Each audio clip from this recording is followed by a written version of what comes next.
Hi everyone. Before we get started, I want to say I feel very awkward making this video. I know it's a douchey or clickbaity title and I don't want to alienate any of my audience, but I feel it's very important. Why would anyone trust me with finance or investing advice if they didn't know how much I made or how I made it? Why would anyone trust me on advice on how to get multiple streams of income if I didn't have multiple streams myself? Why would anyone trust me on passive income advice or tips without me telling them how much I made in passive income and how long it took me to get there? I was scouring YouTube to see if this video has already been done, and yes, it has, multiple times. But when I was watching, I noticed that 3 or 4 of the income streams that people had came from just being a YouTuber themselves. So like the ad revenue, the sponsors, the affiliate marketing.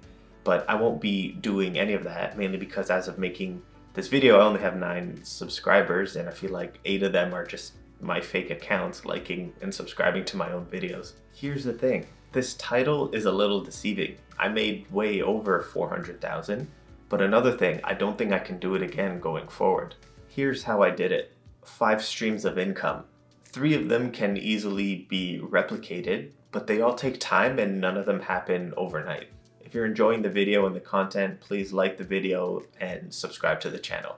Also notice, shout out to my new plant, because it was looking too gray here. Also, blue shirt, so I don't blend in with the background anymore. Let's get into it.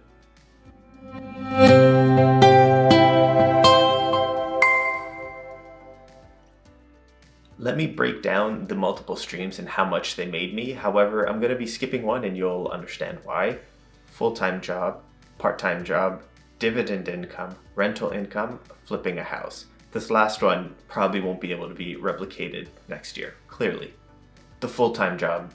I don't think it's important to go over the income I made from this one, mainly because everyone's going to be different. No one's going to have the same job. The important thing is everyone has a 9 to 5 for now. We'll work on the passive income later.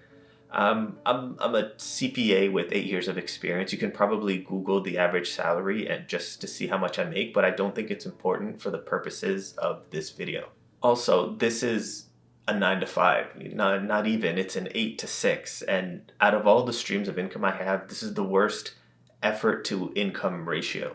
Also, I'm worried my colleagues might see this and I don't want to showboat in front of them or make them feel bad if I do make more than them and we're at the same level. I don't want to create a rift in the workplace.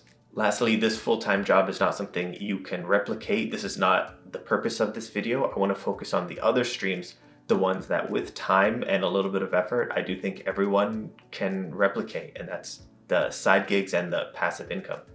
Part-time job. This one personally is my favorite. I'm a part-time real estate agent and we earn commission, and last year I made $166,000 from commission income alone.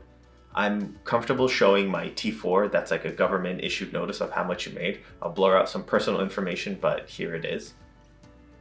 Personally, I think everyone should be a real estate agent. The amount of commission, the amount of money you make from a purchase, sale, or lease is amazing. Okay, not a lease, but it's still something to pay the bills.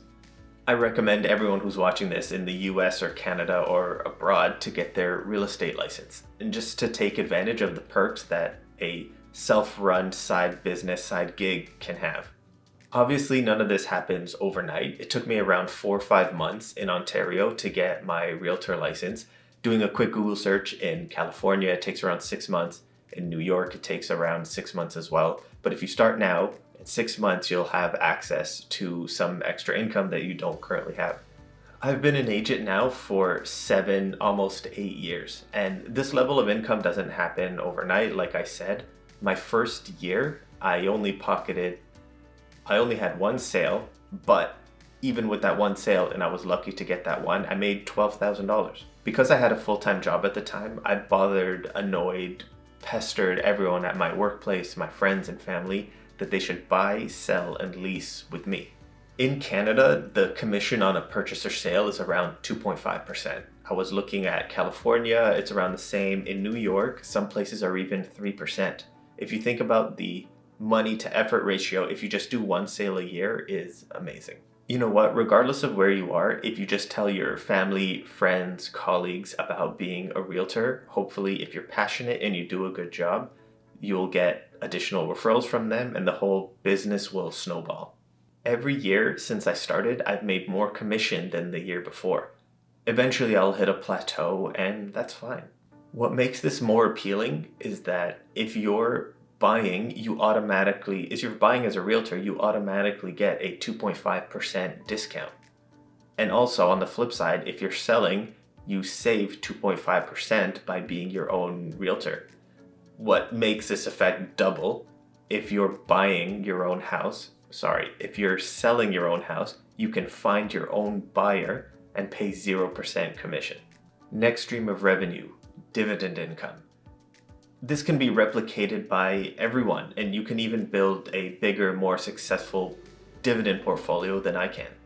I'm a huge believer in dividend paying stocks. Last year, I made around $7,900 in dividend stocks. Granted, I had around $140,000 invested in dividend paying stocks and another $50,000 in non-dividend stocks, mainly for the capital appreciation. I got a return of around 5.5, maybe 5.75%. This base of $150,000 that I had was through reinvesting dividends from previous years, as well as investing my real estate commission into my dividend portfolio as well.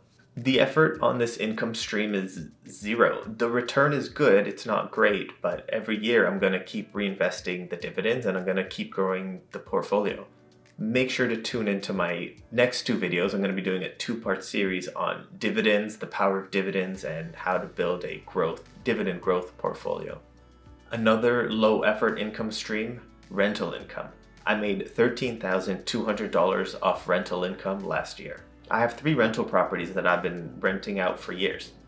You know what, that's a little deceiving. I have 2 that I own 100% and 1 I own 50-50 with the business partner, mainly because I didn't have enough money to buy a third and I also wasn't able to get another mortgage.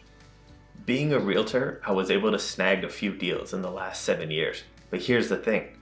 On the one investment property, I make $1,000 a month. On the second, I make $200 a month. On the third, I make nil. It's a break-even rental income property. This rental stream is probably difficult to replicate today, mainly because I bought my first investment property 7 years ago, and I only had $15,000. Over the years, the rents kept shooting up. Like, I have a 2-story detached house with a basement apartment in the bottom, and the top 2 stories are another separate unit. I went from making $100 per month in my first year. The tenants kept flipping, so I was able to bring up the rents up to market. I went from $100 a month to $200, and eventually right now I'm at $1,000 per month on this rental property. The downside of such high capital appreciation in the housing market, the second property I bought only makes $200 a month because the mortgage was so high, and the third one is break even. So how can you replicate this? Well, to be honest, doing it solo might be difficult, but I recommend getting a group of 2 or 3 other investors together. If you get 3 or 4 people with another $15,000, you get together, you can buy a house in the suburbs, start renting it out, start building your equity. This brings me to my final and biggest income stream of the year is selling a house. It wasn't really a flip since I've had it for many years, and I feel like a flip would be 3-4 months, you buy it, renovate it, and flip it. But you know that third income property I had that was earning 0, the break-even rental income? I sold it. It was too big of a risk. I didn't want to be cash negative if anything went wrong. I figured it was a good time to cash out. The property had a lot of capital appreciation and the mortgage has been paid down a good chunk. Altogether, my business partner and I made $416,000. That means I pocketed $208,000 myself. This one was the outlier. I can't replicate it next year. This income stream, I can't replicate it next year unless I decide to buy, renovate, and flip houses, which takes a little more effort and maybe a little more industry knowledge. This one took years. It wasn't a 1-year flip. It wasn't money I made in 1 year. It's why the title of this video is a little deceiving. I did make a certain amount last year, but I don't think I can do it again this year. Even if you decide not to be a realtor, you can still get together with You can buy it yourself if you can, or get together with a group of friends or other investors, buy a house, rent it out, build equity, pay down the mortgage, and sell in a couple years, and you can be in the same position. I know what you're going to say. You're probably thinking, what if the market crashes and I'm at a loss? That's easy. Don't sell. Don't sell at a loss. If you have a house and it's being rented out, let's say you become cash negative if you have it with a few other people, or if you have it yourself, if you have some savings or some rainy day fund on the side, if you push past this crash period, you'll be fine. Don't sell low. Buy low, sell high. If you've been doing some mental math up until now, you'll notice the total amount that I've quoted around $395,000. So if you think I could make $5,000 from my full-time accounting job, then I've reached the $400,000 that I quoted at the beginning of the video. Again, 3 of these income streams can easily be replicated: the part-time job, dividend income, and rental income. These are not all passive streams. I get it. I'm not at that stage yet, but eventually I will be. The point is to start now, and in a few months and a few years, you'll be in the same position, at the same stage, or if not, way further. Please remember to like and subscribe to the channel, and also shout out to my plant, shout out to the sun, shout out to the blue shirt. My next 2 videos will be about dividend investing. I'll also in the future talk about ETFs, leverage, good debt, bad debt, personal expenses, and you get the point.